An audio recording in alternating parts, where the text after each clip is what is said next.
Physics का chapter number 3 निकाल लो आप। चैप्टर नंबर 3 क्या है? Motion in a straight line.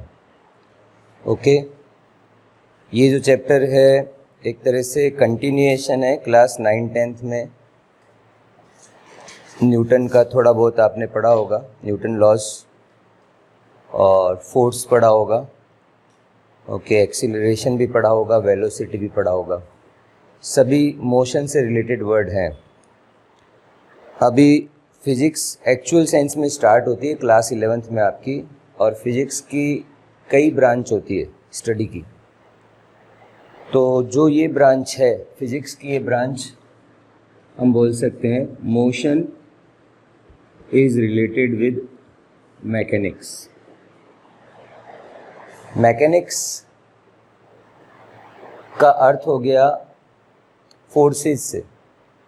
Mechanics जो सब्जेक्ट है, basically it is a branch of physics in which we deal forces. अभी मैकेनिक्स दो तरह की हो गई। जब हम फोर्सेस लगाते हैं किसी रिजिड बॉडी पे, हम क्या पढ़ रहे हैं? Mechanics of rigid body. Rigid body किसे कहते हैं? Rigid body means when we apply the force, then distance between the particles does not change. Okay? तो हम मेनली जो डील करेंगे ना वो रिजिड बॉडी होएगी। When you apply the force, either it change the shape, okay, or produces the motion. ऐसा हमने पढ़ा है 10th क्लास में। कोई ज़रूरी नहीं है मोशन होएगा। सपोज करो कि उस दीवार में मैं फोर्स लगाऊंगा तो ज़रूरी नहीं है कि मैं उसमें मोशन पैदा कर दूंगा। दीवार तोड़ दी तो अलग बात है, वो तो खूब सारा फोर्स लगाना पड़ेगा। तो फोर्स का होना ज़रूरी नहीं कि मोशन प्रोड्यूस करता है। और फोर्स भी दो तरह के होते हैं, एक तो होता है प्रोड्यूसिंग द मोशन और एक अपोजिंग द मोशन। दोनों ही तरह के होते हैं, मोशन को सपोर्ट करने वाले भी और मोशन को अपोज करने वाले भी। तो हम मैकेनिक्स पढ़ रहे हैं ऑफ रिजिड बॉडी।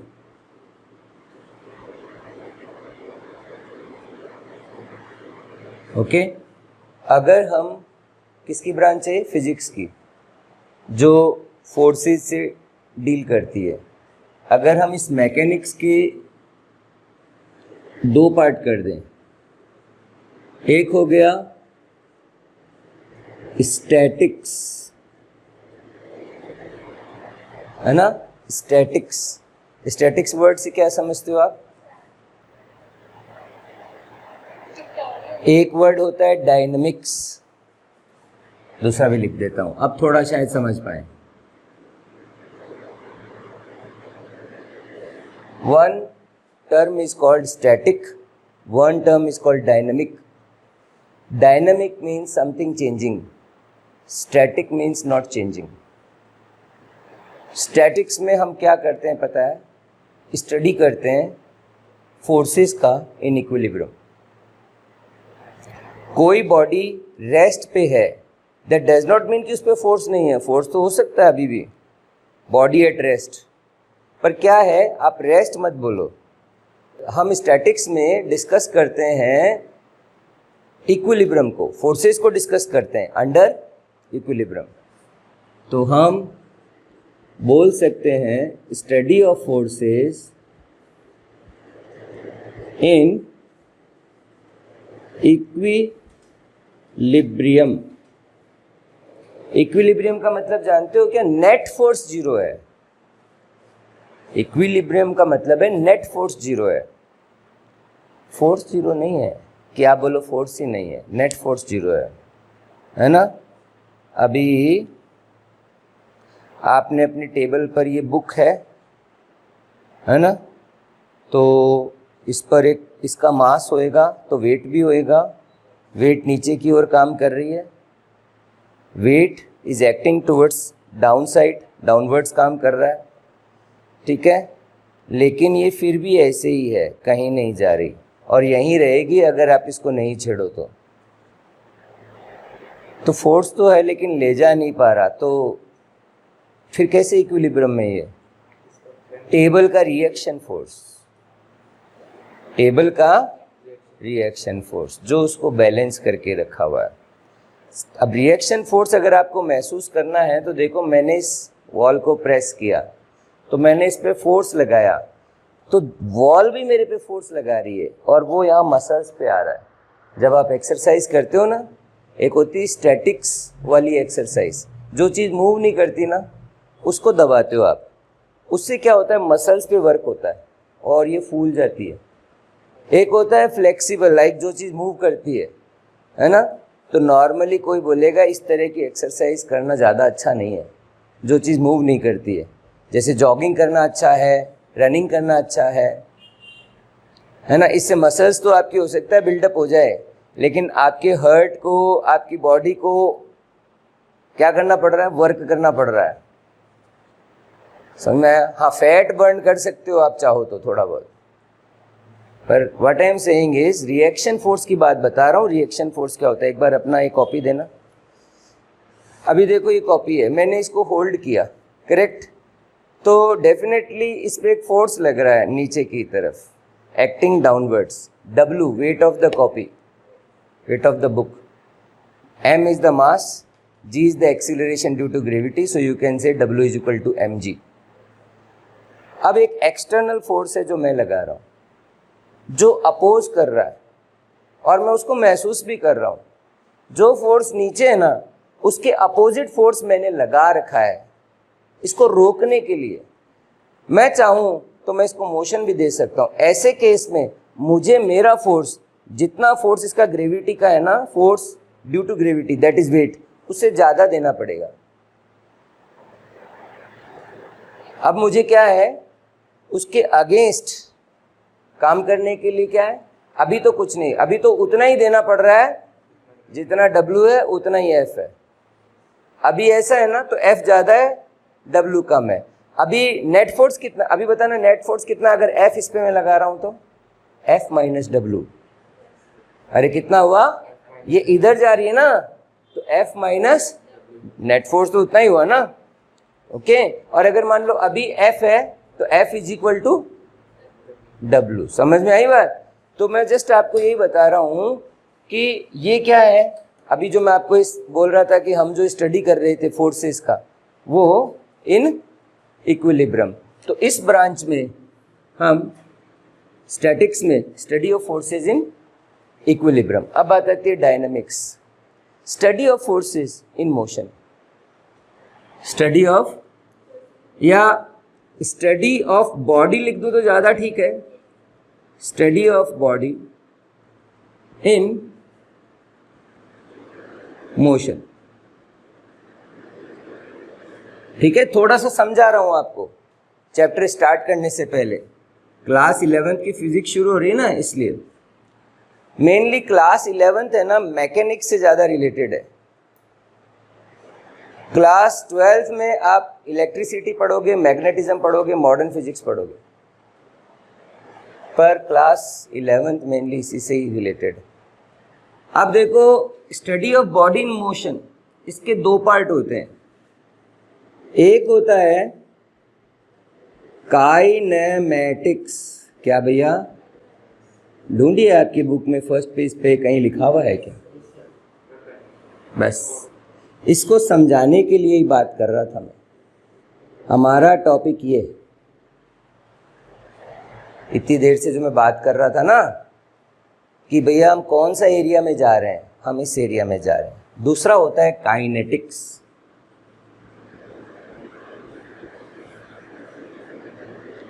दूसरा होता है काइनेटिक्स और एक क्या है, काइनेमैटिक्स। ओके, काइनेमैटिक्स में हम क्या स्टडी करते हैं, हम मोशन का स्टडी करते हैं, उसके कॉजेज का स्टडी नहीं करते हैं। Again I am repeating, making it very clear. In kinematics we are interested in motion of the body without going in any further detail of the causes producing the motion।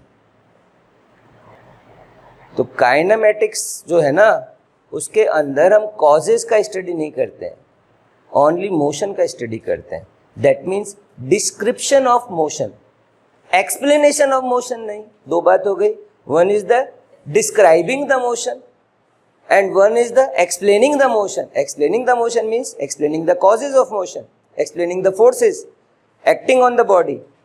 So, study of motion of an object or body without going into details of causes of motion. We are not bothered about causes. Causes से हमें कुछ नहीं करना भाई.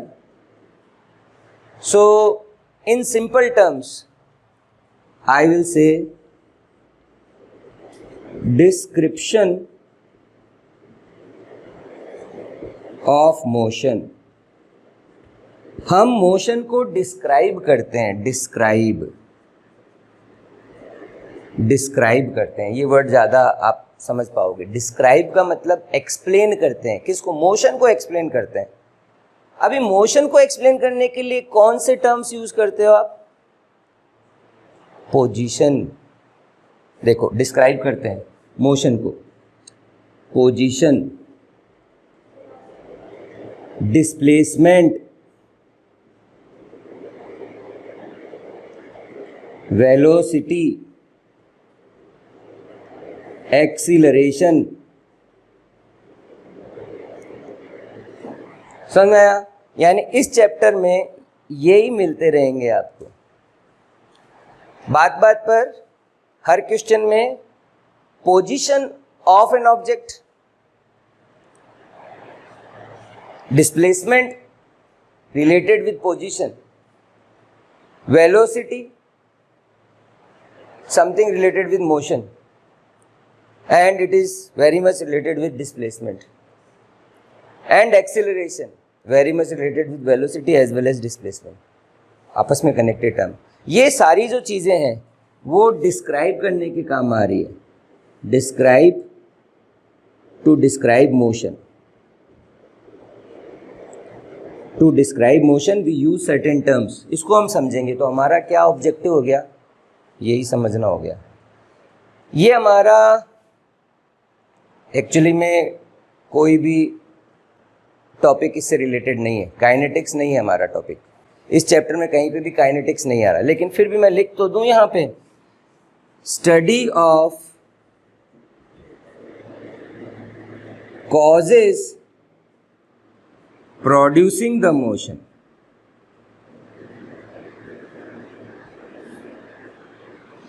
अगर हम कहें कि इसमें हम ओनली मोशन को स्टडी करते हैं, कॉजेज को नहीं, तो उसमें हम कॉजेज को स्टडी करते हैं. तो देखो, ये डिस्क्रिप्शन ऑफ मोशन है तो वो एक्सप्लेनेशन ऑफ मोशन है. वो क्या है? एक्सप्लेनेशन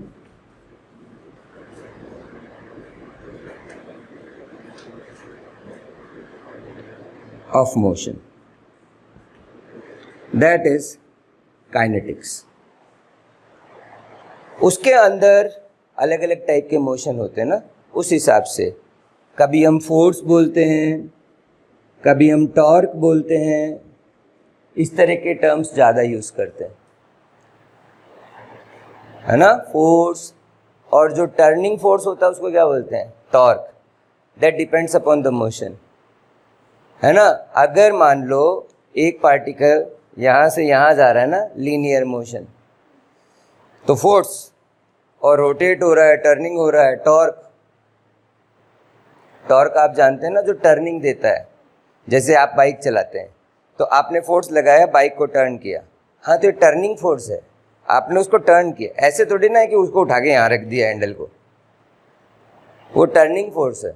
आपने जस्ट उसको टर्निंग दी, वो टर्निंग फोर्स है. तो ओके, जस्ट मैं आपको बता चुका हूँ कि हम कौन सा सब्जेक्ट पढ़ रहे हैं. फिजिक्स. फिजिक्स का एक ब्रांच होता है mechanics. Mechanics something related with motion, या कहूँ तो forces, potential energy, kinetic energy, ऐसे वर्ड होते हैं मैकेनिक्स में. काइनेटिक एनर्जी, पोटेंशियल एनर्जी, इस तरह के वर्ड होते हैं. मैकेनिकल एनर्जी बोलते हैं हम. Mechanical energy of any system is equal to sum of kinetic energy plus, हाँ इस तरह के वर्ड यूज होते हैं, kinetic energy due to motion and potential energy due to position, correct. दो ब्रांच हो गई मैकेनिक्स की, one is statics, other is dynamics. Dynamics में हम काइनेमेटिक्स में, अपनी बुक में अच्छी तरह देख लो, काइनेमेटिक्स लिखा हुआ मिलेगा, और मैं आपको बता भी चुका हूँ काइनेमेटिक्स की क्या डेफिनेशन है, और आगे हम जो जा रहे हैं वो ये बात, यानी हम मोशन को स्टडी करेंगे। अब बात आती है मोशन कितने टाइप के होते हैं। सब मोशन तो स्ट्रेट लाइन में भी हो सकता है। सो motion can be in straight line. Suppose A car on road, straight line, यानी किसी रोड पर एक कार चल रही है, एक ही डायरेक्शन में चल रही है ना, तो ये क्या हो गया, स्ट्रेट लाइन मोशन। लेकिन आप सपोज करो एक सर्कुलर ट्रैक पर साइकिल चला रहे हैं, ऐसे चला रहे हैं सर्कुलर ट्रैक पर, है ना, तो ये एक डायरेक्शन नहीं है। आप देखो अभी डायरेक्शन ये है ना, और अब देखो अगर हम इस रूम में बात करें, कोई मक्खी को देख लो, आप मॉस्किटो को देख लो, ऐसे ऐसे ऐसे ऐसे ऐसे ऐसे, उसका मोशन कैसा है। गैस मॉलिक्यूल तो दिखेगा नहीं, एयर पार्टिकल भी इतना नहीं दिखते, तो मक्खी वक्खी देख लो आप, अब उसका मोशन देखो वो कैसे चलती है।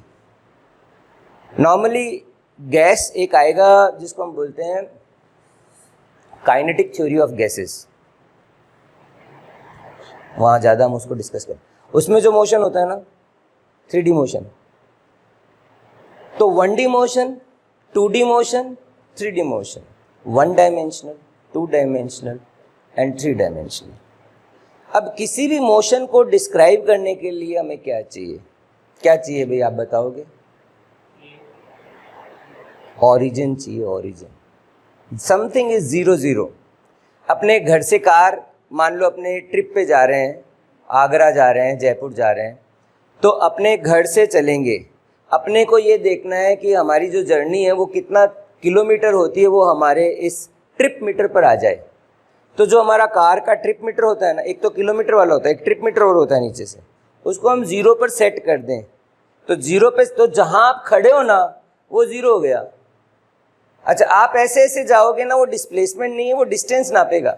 आप चाहे घूम के वापस वहीं आ जाओ 100 किलोमीटर, डिस्प्लेसमेंट तो 0 हो गया, लेकिन वो पाथ लेंथ नापेगा।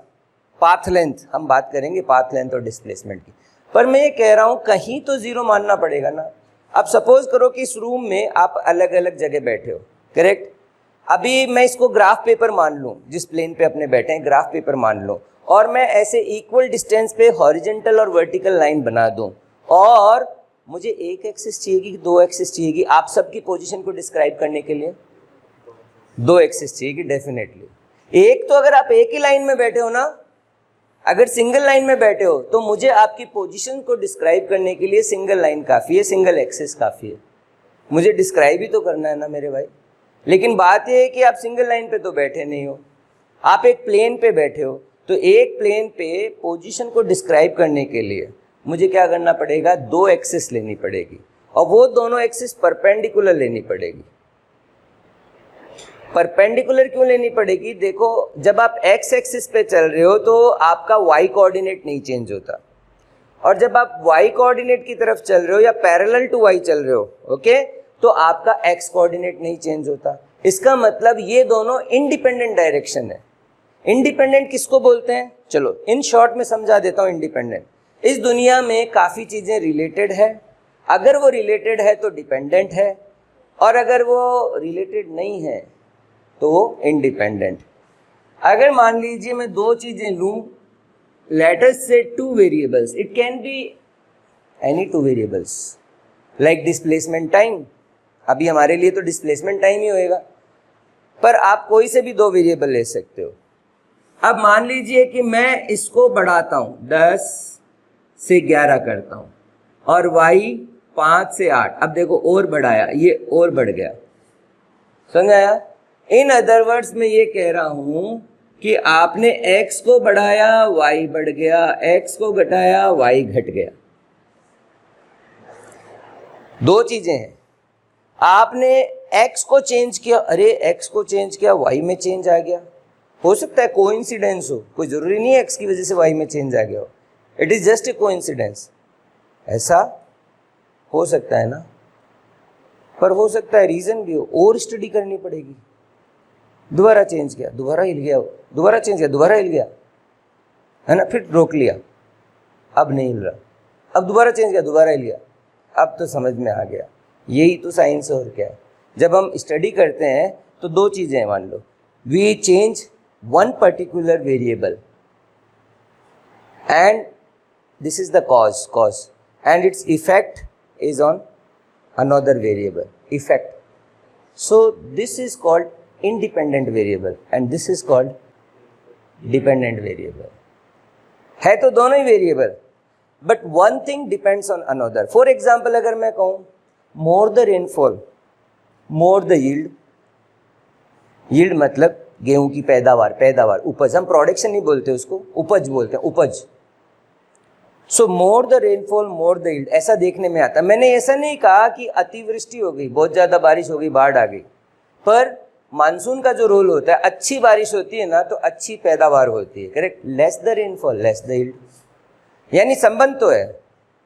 अच्छा दूसरा बताता हूँ, more the temperature more the sale of cold drinks, less the temperature less the sale of cold drinks. ऐसा ही प्रेशर, टेम्परेचर, प्रेशर, वॉल्यूम, इन सब में भी रिलेशन होता है, फिजिक्स में हम आगे पढ़ेंगे जब हीट पढ़ेंगे या थर्मोडायनेमिक्स पढ़ेंगे, जब वो रिलेशन आएंगे, चार्ल्स लॉ, बायर्स लॉ, इस तरह से बहुत सारे हैं। पर मैं ये कह रहा हूँ कि आप ये भी समझिए कि दो चीज़ें तो होएगी। अभी हमारे लिए क्या होएगी, देखो यहाँ से हम चूज करते हैं, एक तो डिस्प्लेसमेंट होएगा, हम डिस्प्लेसमेंट को एक्सप्लेन करेंगे लेकिन with time, with respect to time. Motion का मतलब ये है कि आप पोजीशन, मोशन क्या होता है, मोशन किसे कहते हैं भाई, what is motion, simple definition, change in position of an object with respect to time, correct.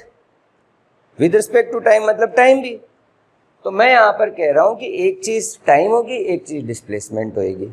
Time change हो रहा है, time, can we control the time, we can only measure the time. So independent variable की definition क्या हुई, that variable which we can measure but cannot control. Independent variable is the variable in science which we can measure, we can observe. Like सन का temperature है ना, बाहर जाके नाप लो, अभी तक तो हमारे हाथ में नहीं है। हाँ, आदमी की इच्छाएं बहुत है कंट्रोल करने की, इच्छाएं तो हमारी टाइम को कंट्रोल करने की भी पीछे चले जाएं, सो फार नॉट पॉसिबल। तो सो फार की बात कर रहा हूं। यू कैन, तो टाइम है ना, टाइम आपने देखा होगा हमेशा एक्स एक्सिस पे आएगा, कभी भी टाइम को फिजिक्स में वाई एक्सिस पे नहीं लगाते। So Y axis is dependent, X axis is, हाँ ये बेसिक बातें हम कर रहे हैं कि जब हम एक्सप्लेन करेंगे ना, मोशन को समझेंगे तो ग्राफ बनाएंगे, दो चीज लेंगे, एक डिस्प्लेसमेंट और एक टाइम, ग्राफ भी बनाएंगे, है ना। तो टाइम है ना 0 second, 1 second, 2 second, 3 second, and displacement of the body हम मार्क कर देंगे तो वो बन जाएगा ग्राफ। अभी मैंने दो एक्सिस ली तो ये मत सोचना कि ये 2 डायमेंशनल मोशन है मेरे भाई, it is not x and y axis, it is the time displacement. Motion तो स्ट्रेट लाइन पर ही हो रहा है। देखिए ये स्ट्रेट लाइन है, ये बना दिया हमने स्ट्रेट लाइन, ठीक है। ये मैंने एरो ऐसा क्यों लगाया, ये एक्स एक्सिस बनाई, 1D मोशन है मेरे भाई, 1D मोशन, एक ही एक्सिस बहुत है।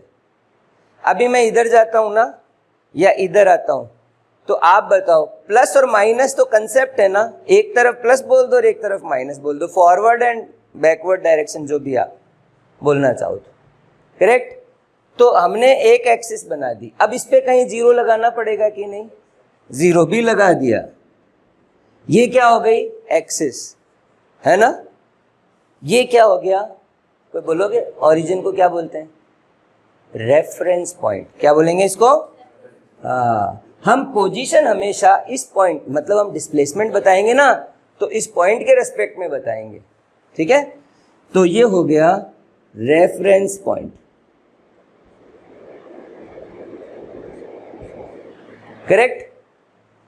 अभी आपने ये प्लस एक्स बोल दिया, प्लस एक्स मतलब पॉजिटिव डिस्प्लेसमेंट की डायरेक्शन है, ये माइनस एक्स हो गया। अब मैं इस पर जो डिस्प्लेसमेंट ले रहा हूं इन मीटर्स ले रहा हूं, इन मीटर्स। सो लेट अस से 100 मीटर्स है, 200 मीटर्स, वो प्लस में है मेरे भाई।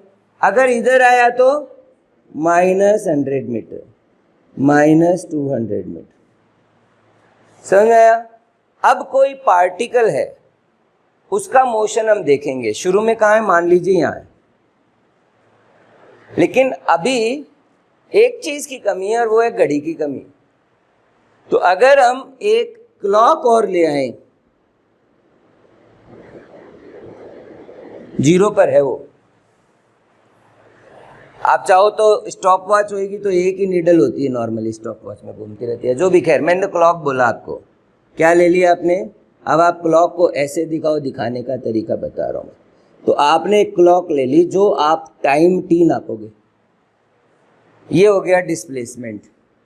और डिस्प्लेसमेंट बेटा पॉजिटिव भी हो सकता है और नेगेटिव भी हो सकता है ना।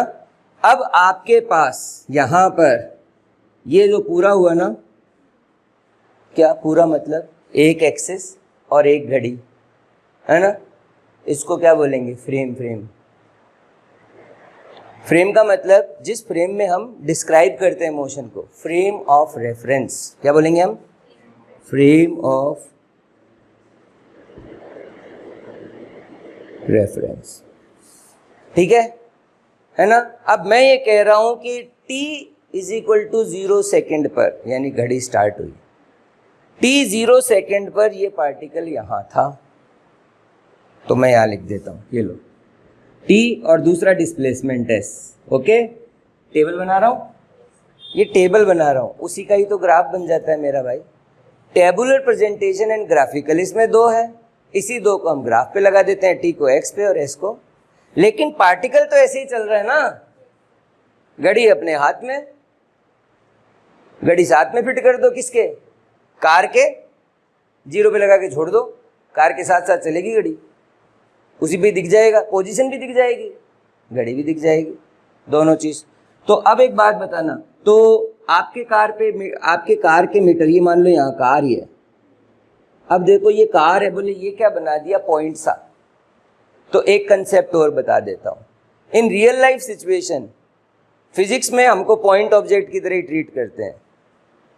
अपने कार में जा रहे हैं, अपने बाइक पे जा रहे हैं, और चाहे अपने प्लेन में जा रहे हैं, जो हमारी लेंथ है ना, जो मूविंग बॉडी की, लाइक कार या हमारा स्कूटर है, as compare to the distances we cover is very less, we can ignore. Slight error is there but error is very less, है ना। मान लो कि मैं जयपुर से आगरा जा रहा हूँ कार में, या A से B जा रहा हूँ, and that distance is 100 kilometres. उस 100 किलोमीटर्स की कंपैरिजन में मेरे कार की लेंथ, अब मेरे कार की लेंथ कितनी होगी, जितनी आप टेबल देख लो, 5 मीटर, 6 मीटर मान लो, 10 मान लो, बड़ी कार लेके आए हो लंबी सी, तो भी आप कंपेयर कर सकते हो। As compare to 100 kilometres 10 metre क्या होता है, almost a point is moving on the axis, correct है। हाँ, अगर मान लीजिए कि मैं कार है और 10 मीटर ही चल रही है, जब तो कार की लेंथ कंसिडरेबल है। लेकिन अगर मैं कह रहा हूँ कि कार को ले जा रहे हैं हाईवे पे और 100 किलोमीटर, तो फिर कार की लेंथ कहाँ कंसिडरेबल है। तो हमने एक पढ़ा पॉइंट ऑब्जेक्ट, तो मूविंग पॉइंट को हम किस तरह से ट्रीट कर रहे हैं, पॉइंट ऑब्जेक्ट की तरह ट्रीट कर रहे हैं, ठीक है। तो 0 सेकेंड यहीं फिट कर दिया। इसके घड़ी में 2 चीजें, एक तो t और एक s। अब मान लीजिए कि 0 सेकेंड पर ये 0 पर है, 0 मीटर पर, एंड नाउ आफ्टर 10 सेकेंड, कितना सेकेंड, ये पहुंच गया 200 मीटर पर। कितना, आफ्टर 10 सेकेंड कहां पहुंच गया, 200 मीटर पर। क्लियर। फिर ये हो गया 15 सेकेंड, है ना, ये है 150 मीटर पर। इसका अर्थ क्या है, कार घूम के वापस इधर आ गई, ऐसे जा रही थी, या तो बैक आ गई या ऐसे मुड़ के ऐसे आ गई, कैसी समझ लो। मैं अब अगर मैं कहूं कि 15 सेकंड में कितनी चली डिस्टेंस चली, चैतन्य बताएगा, सबसे पहला अवसर उसको ही देता हूं मैं बोल रहा हूं distance travelled by the object, you can say car, in 15 second, this is displacement. What I have written here is displacement, position of the body. यहां पर थी 10 सेकेंड पर, यहां पर थी 0 सेकेंड पर, यहां पहुंच गई, यहां नहीं, समवेयर इन द मिडिल, 150, यहां पहुंच गई, है ना, समझ रहे भाई। हाँ। जैसे तू अभी घर से आया 4 बजे, तू घर पे था 0, अभी यहाँ आ गया, अभी वापस कहाँ जाएगा, घर ही तो जाएगा ना, वापस उसी रोड पे चला जाएगा, ऐसे ही समझ ले। तो अब मुझे बता, डिस्टेंस बताना, डिस्प्लेसमेंट तो दिख रहा है, मैं बोलूँ 15 सेकेंड पर डिस्प्लेसमेंट कितना है, तो पोजीशन दिखा तो दी। इनिशियल पोजीशन कितनी है, 0। हाँ, इनिशियल में से माइनस कर देते हैं, क्योंकि यहाँ इनिशियल 0 पर ही है वो, इसलिए हमें कोई दिक्कत नहीं है। अभी मान लो मैं ये बोलता t बराबर 10 सेकेंड से t बराबर 15 सेकेंड में डिस्प्लेसमेंट, तो फाइनल कौन सा है, 150, और 10 सेकेंड पे कितना है। तो अगर मैं कहूँ 10 सेकेंड से 15 सेकेंड में कितना डिस्प्लेस हुई, उसका भी जवाब देगा यही, तू ही दे दे पहले, 10 सेकेंड से 15 सेकेंड में कितना डिस्प्लेस हुई, 50। आप बताओ, final position minus initial position 50। मैंने क्या कहा, बॉडी 10 सेकेंड पर थी P पर, लेट अस से this point is P and this point is Q।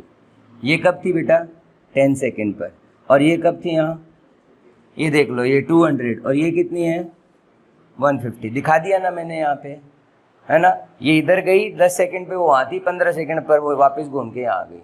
अब मुझे ये जवाब देना कि 10 सेकेंड से 15 सेकेंड, है ना, कितना डिस्प्लेसमेंट हुआ, final position minus initial position. Displacement कभी भी निकालोगे तो फाइनल पोजीशन माइनस, तो वो आप है ना बेटा क्या बोलोगे, -50, है ना। अब माइनस की डायरेक्शन कौन सी है, इस तरफ, तो डिस्प्लेसमेंट इस डायरेक्शन में होगा। ये जो 5 सेकेंड था ना, इस 5 सेकेंड में डिस्प्लेसमेंट इस डायरेक्शन में होगा, पहले 10 सेकेंड में डिस्प्लेसमेंट इस डायरेक्शन में होगा। तो जब प्लस आ रहा है तो वो ये सेंस दे रहा है कि डिस्प्लेसमेंट किस डायरेक्शन में हुआ, माइनस आ रहा है तो डिस्प्लेसमेंट किस डायरेक्शन में हुआ। प्लस और माइनस का यहाँ पे डायरेक्शन 2 ही है, आइदर पॉजिटिव और नेगेटिव, ठीक है। मेरा क्वेश्चन ये था आपसे, 15 सेकेंड में टोटल डिस्टेंस कितनी ट्रेवल की बॉडी ने, इसका जवाब दे दो।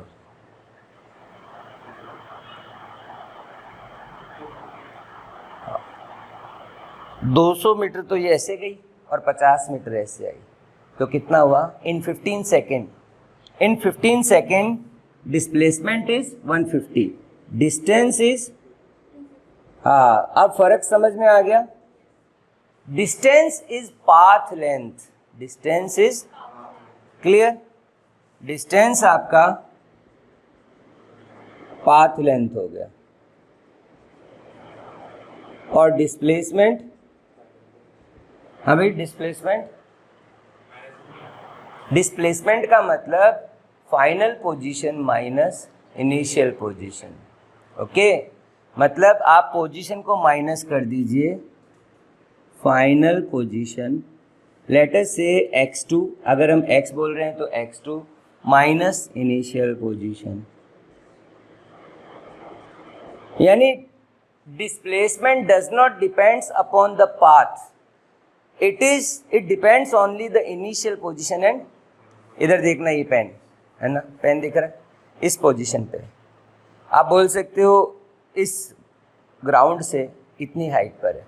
अब मैं इसको ऐसे ले जा रहा हूँ, ये और ये, अब मैं चाहे ऐसे ले जाऊँ, ऐसे ले जाऊँ, इसको नीचे ले जाके ऐसे लाऊँ, पर इनिशियल ये था ना, फाइनल ये था। अभी डिस्टेंस तो अलग अलग हुई है ना, आप यहाँ से यहाँ ले गए, ये P है, ये Q है, आप चाहे ऐसे ले जाओ, चाहे ऐसे ले जाओ, चाहे ऐसे ले जाओ, चाहे ऐसे ले जाओ, डिस्प्लेसमेंट तो बेटा सेम ही होएगा, पाथ लेंथ अलग अलग होएगी, या मैं कहूँ तो डिस्टेंस अलग अलग होएगी. Distance is nothing but path length. Distance की डेफिनेशन यही है. And displacement is something related with position.